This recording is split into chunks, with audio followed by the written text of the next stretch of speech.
Buenos días, maestra. Buenos días, ¿cómo está María Victoria? Aquí calor, maestra, como llovió, revolví el calorazo. Aquí nos estamos ahogando. ¿A dónde está usted? Aquí en Sur Dakota, cerca del Canadá, Oh, ya sí dicen que está haciendo pero un está haciendo poco calor calor. por ahí. Sí. Buenas, ¿me escucha, maestra? Sí. Bueno.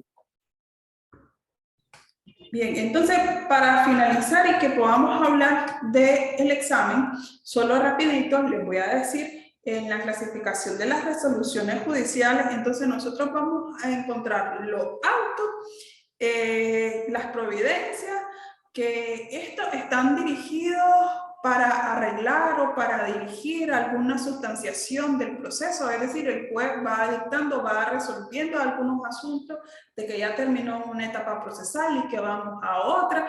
Por ejemplo, una providencia es cuando el juez emplaza a la parte demandada para que conteste la demanda. Una providencia es cuando el juez admite las pruebas, por ejemplo, o rechaza alguna de las pruebas. Estas son autos, ¿verdad? Y providencias que van sustanciando ahí o van dirigiendo todas las etapas o las acciones procesales que debe de seguirse. Entonces, hay autos que son de mera tramitación, como por ejemplo, entonces cuando se abre la apertura al juicio, perdón, a las pruebas en el juicio, el juez va a dictar un auto y cuáles son en ese auto, dice cuáles son las pruebas que van a ser practicadas, aquellas que fueron admitidas, ¿verdad?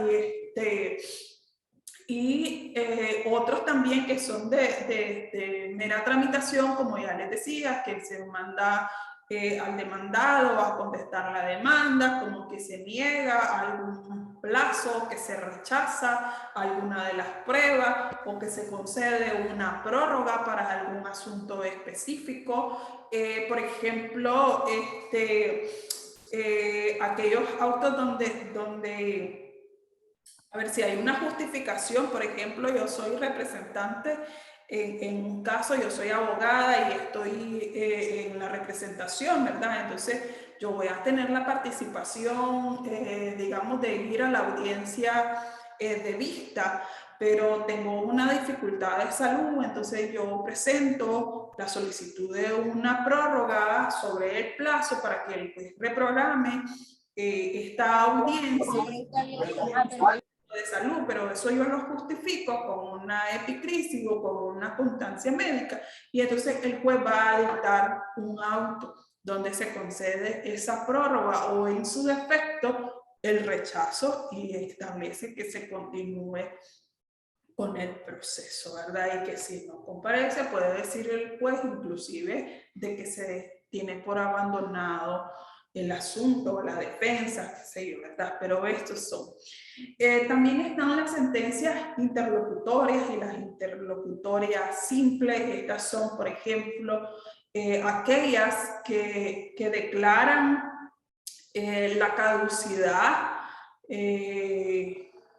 del proceso, aquellas que resuelven las excepciones. Se recuerdan que vimos las excepciones, las dilatorias, las perentorias. Entonces estas se hacen a través de la sentencia interlocutoria, donde o simplemente interlocutoria se le conoce, ¿verdad? Que el juez va en el caso de estas excepciones dilatorias, establecer el rechazo sobre algún tipo de tramitación que va a dilatar el proceso y que no cabe, por ejemplo, y lo resuelve inmediatamente. Hay otras, como si recordarán, de las excepciones que se resuelven hasta con la sentencia definitiva, ¿verdad? Entonces el juez así lo va a hacer, por ejemplo, de decretar también a través de una sentencia interlocutoria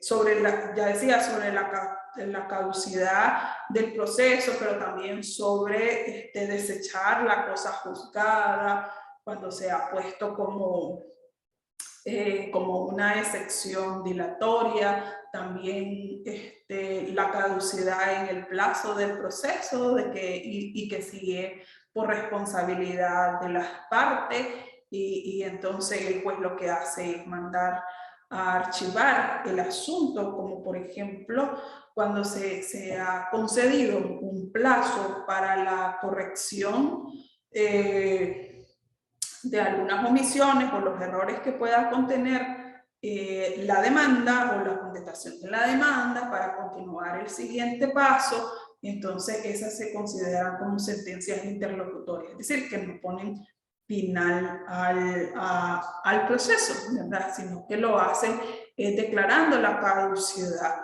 pero no que resuelvan el asunto, ¿verdad? Sino que deciden sobre el proceso. Se termina no con una decisión sobre las pretensiones o el asunto que ha sido puesto en conocimiento, sino que ya no hay más tiempo para seguirlo desarrollando. También están las sentencias interlocutorias con fuerza definitiva, como esto están la declaración de la deserción de la acción o del recurso de impugnación que ha sido presentado, cuando se interpone una improcedencia de recurso, por ejemplo, ya les decía, no todos los asuntos caben la impugnación, no todos los autos tampoco pueden ser impugnados. El Código Civil va estableciendo y el juez como es director va a ir estableciendo cuál es el fundamento y dónde cabe recursos y cuándo la ley no permite presentar recursos. Entonces esta se tiene como una sentencia interlocutoria con fuerza definitiva, porque definitivamente el recurso es improcedente. Por ejemplo, cuando las cosas se acogen a la cosa juzgada, es una sentencia interlocutoria con fuerza definitiva, porque si hay cosa juzgada no se puede volver a juzgar lo que ya ha recaído una sentencia. Y finalmente tenemos lo que son la sentencia definitiva, que estas son las que se da y resuelven todo el pleito o la causa, y ahora sí aquí acaba con el juicio. Esto sería absolviendo o condenando al demandado, ¿verdad? Según sea el caso, según lo que haya sido, lo que se haya logrado probar.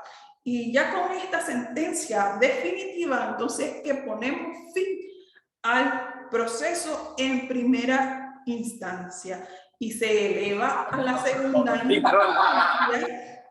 Y aquí se da la oportunidad a las partes procesales para que recurran o que impugnen esa resolución o esa sentencia definitiva, y entonces se terminó en primera instancia y se llega a la segunda instancia, que ya es un tribunal superior el que va a resolver sobre las cuestiones que hayan pasado en el proceso de primera instancia.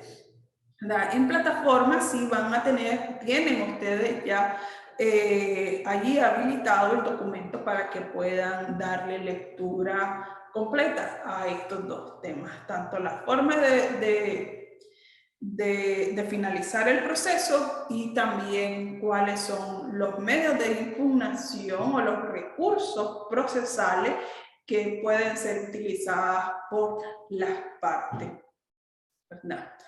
Bien, entonces, antes de finalizar, yo quería hablarles el examen, que ya es el próximo sábado. Por confirmarles si está habilitado únicamente en el horario de la clase, o que si se habilita de las 8 a las 10 de la noche, como fue el anterior. Me parece que el anterior así fue, de las 8 a las 10 de la noche.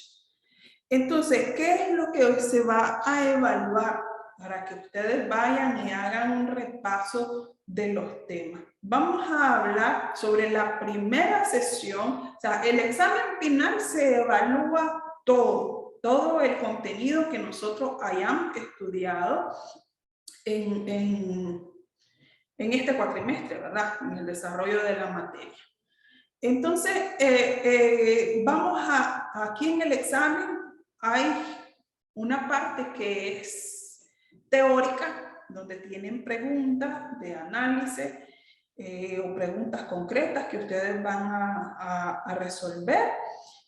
Vamos a ver, por ejemplo, de la importancia de esta materia, por qué es importante la teoría general del proceso, cuál es su contenido, que eso ustedes lo van a encontrar en la primera sesión de clase, si no me equivoco.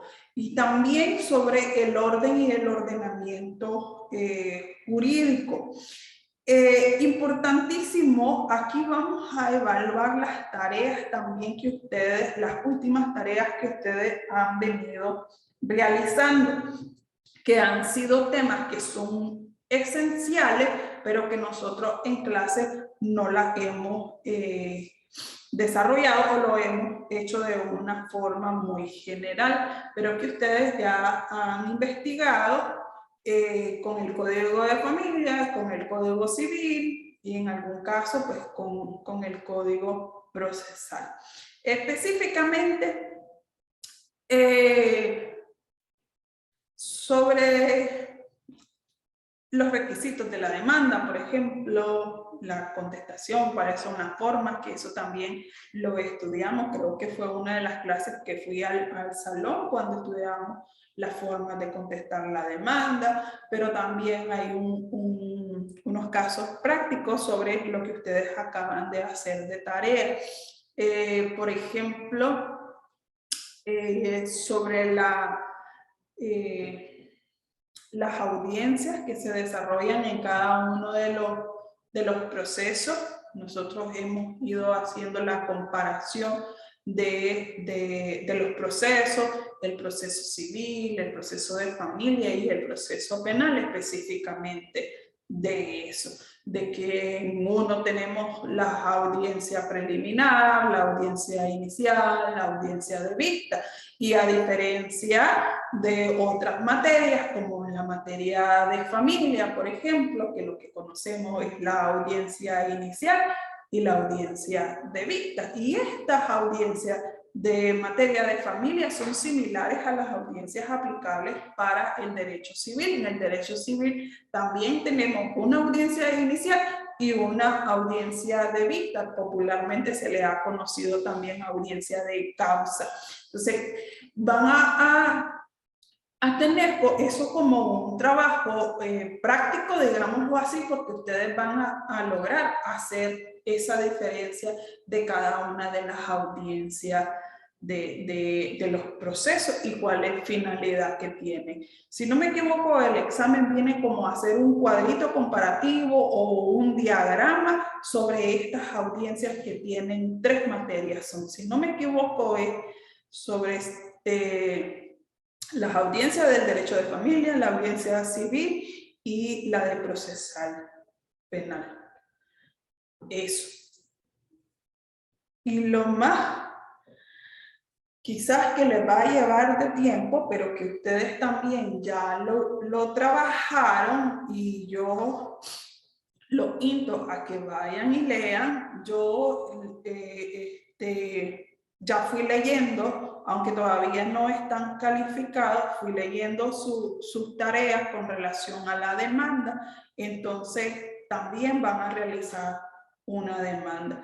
Hay un caso concreto, dice una relación de hechos, y de esa relación de hechos ustedes van a hacer una demanda. Ustedes van a determinar si la demanda es de materia de familia o que si la demanda es de materia civil, ¿verdad? Entonces, por supuesto, como ustedes lo hacen desde su casa o desde el lugar que así decidan hacerlo, ustedes van a utilizar el Código Civil, el Código Procesal Penal o el Código Laboral, ¿sí? Ustedes pueden utilizar todos los recursos que estén a su disposición para hacer esta parte que es más práctica del examen. Y en las preguntas concretas, yo solo les voy a pedir de que no hagan un corte y pego, hagan su examen y respondan esas preguntas con sinceridad desde el aprendizaje que ustedes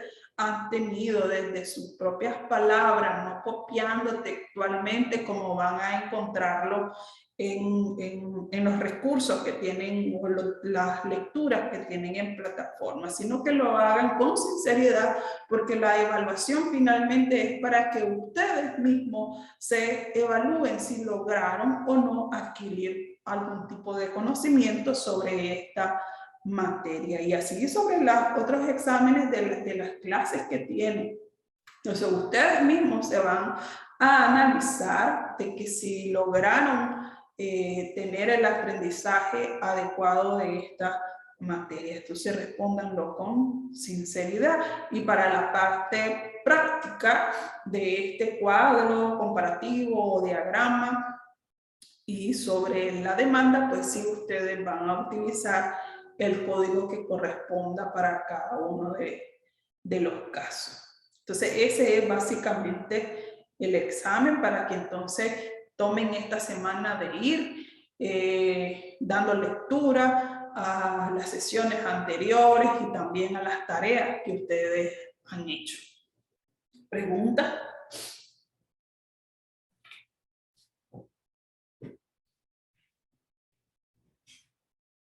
¿Ninguna? No, entonces, maestra, quiere decir que desde la unidad 7 hasta el día de hoy, hasta la 11, porque ya subió la 11. Sí, de hecho que desde la primera sesión que vamos a, en el examen van a encontrar preguntas sobre sobre el contenido, por ejemplo, de la teoría general del derecho procesal, o sea, sobre la materia, la importancia de estudiar esta asignatura. Van a tener también, creo que es de la sesión número 6, cuando vimos la demanda, entonces los requisitos de la demanda, también de este mismo, cuando vimos lo del proceso. Entonces, recuerden de que hicimos una diferencia en lo que es el proceso, en lo que es el procedimiento, que no son lo mismo. Y como ustedes ya hicieron la demanda, entonces poder identificar cuáles son los requisitos que debe de contener la demanda o los requisitos que debe de contener la contestación de la demanda. Eso va a ir en dependencia del tipo de examen que les aparezca, pero básicamente es eso, sobre procedimiento, proceso, demanda, contestación de demanda, hacer una demanda y sobre las tareas, que ustedes ya hicieron esa diferencia también, y lo estuvimos hablando sobre de una forma muy sucinta de las audiencias. Eso es bien sencillo, basta con que ustedes aprovechen para identificar en su código, porque esto va a ser permitido que ustedes lo hagan con el código, no es que van a ir a copiar textualmente, sino, por ejemplo, alguna de las audiencias tiene 3 finalidades, 5 finalidades, ustedes las leen y las pueden resumir y decir básicamente qué es, por ejemplo, la audiencia de vista. ¿Qué es la audiencia de vista? En el derecho de familia, en el derecho civil, la audiencia de vista tiene por finalidad la práctica de las pruebas y tener ahí mismo la decisión judicial. Esa es la finalidad de las audiencias de vista. En la audiencia de vista nosotros vamos a practicar pruebas en el derecho de familia civil y en el derecho penal. Esa práctica de la prueba la encontramos en la audiencia de juicio o el juicio oral y público, ¿verdad? En eso. Antes en el derecho civil se le conocía como juicio. Ahora este nuevo código establece, son 3 audiencias, igual en el derecho de familia. Primero la audiencia inicial, que en la audiencia inicial tiene como finalidad la presentación de la demanda, pero esto de forma oral, ¿verdad? Porque ya fue presentado el documento. Entonces, en la audiencia de vista, en la audiencia inicial, en derecho de familia y en el derecho civil, esta tiene como finalidad la exposición de la demanda, es decir, la exposición de las pretensiones y la contestación de la demanda o la contestación de las pretensiones de forma oral. En esta audiencia el juez va a resolver todas las cuestiones controvertidas que se presenten o las excepciones que fueron planteadas o expuestas por las partes. Esa es la finalidad de la audiencia inicial. Después tenemos, esa es la primera audiencia entonces. Después tenemos la audiencia de vista. Estoy hablando del comparativo del derecho de familia y el derecho civil. En la audiencia de vista, ambas materias tienen por finalidad la práctica de las pruebas. Ese es lo que en el derecho procesal penal se conoce como juicio. Y en esa misma audiencia de vista, el juez va a dar su decisión. Hasta aquí, en el derecho penal no dice cuál es la pena, pero sí declara la condena, es decir, que si es culpable o no culpable. Lo mismo pasa entonces con la materia civil y en la materia de familia. En esa audiencia de vista, el juez va a mencionar si es o no responsable y debe hacer el pago de lo que se esté solicitando, que si es una declaratoria de heredero, por ejemplo, que se declara heredero de. Entonces, esas son las finalidades de la audiencia de vista. Y hay una tercera audiencia, que es la audiencia de lectura de sentencia. En materia de familia y en materia civil, estos códigos establecen de que el juez puede convocar a las partes para la lectura de sentencia o limitarse a notificarles la sentencia. No lo tiene como una obligación. A diferencia, en el derecho penal sí debe de ser leída la sentencia al acusado para que en ese mismo momento pueda hacer uso de su derecho de impugnar. Pero en materia penal sí tenemos más audiencias. Tenemos una audiencia preliminar, el código ahí establece cuál es la finalidad de esta audiencia preliminar. Después sigue la audiencia inicial. Cabe la posibilidad, aunque no siempre se da, de una audiencia preparatoria de una audiencia preparatoria de juicio, y cada una de estas audiencias, el código establece cuál es su finalidad. De la preparatoria de juicio, luego tenemos la audiencia de juicio oral y público, que ese juicio es lo que conocemos como la audiencia de vista, ya les decía, en materia civil y en materia de familia. Aquí en el derecho penal, el juicio oral y público, su finalidad es la práctica de las pruebas.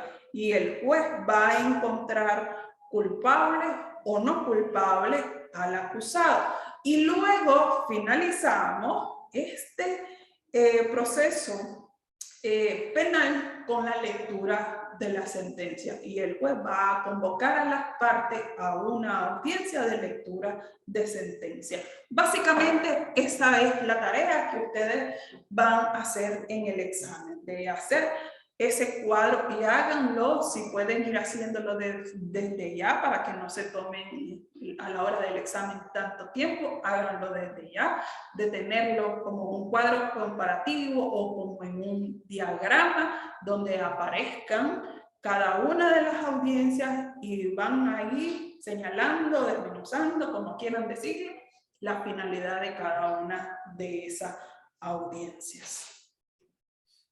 Ese es básicamente su examen. ¿Pregunta? ¿Ninguna? Bueno, No, entonces, muchachos, como ya no los veo y a veces no los reconozco tampoco aquí en la universidad, pues yo hoy me despido de ustedes, agradecerle el cumplimiento de las tareas, la disposición de participación también y el entusiasmo que han puesto cuando nos hemos encontrado en el salón. Ojalá que en próximos cuatrimestres tengamos la oportunidad de tener ese contacto presencial, porque me gustó mucho estar con ustedes en el salón de clase y ojalá que si tuviéramos esa oportunidad en alguna otra materia mientras ustedes siguen cursando pues su derecho, ¿verdad? La licenciatura. Entonces los saludos, que tengan un buen fin de semana y recuerden, siempre tienen el número de soporte técnico por si presentan alguna dificultad al momento de realizar el examen, notifíquenlo. Yo les sugiero que lo hagan directamente al número de soporte técnico porque yo no tengo acceso a la plataforma, o también lo pueden hacer a la coordinadora porque ella tiene acceso a algunas partes de la plataforma. Pero yo les sugiero que lo hagan directamente con soporte técnico si presentan alguna dificultad al momento que están haciendo el examen. Entonces, me despido de ustedes, que tengan un buen fin de semana y nos encontramos en otro momento. Saludos a todos. muchísimas gracias, maestra. Que Dios le bendiga. He aprendido mucho y a todos mis compañeros. Bueno, Gracias. saludos María Victoria. Hasta luego, muchachos.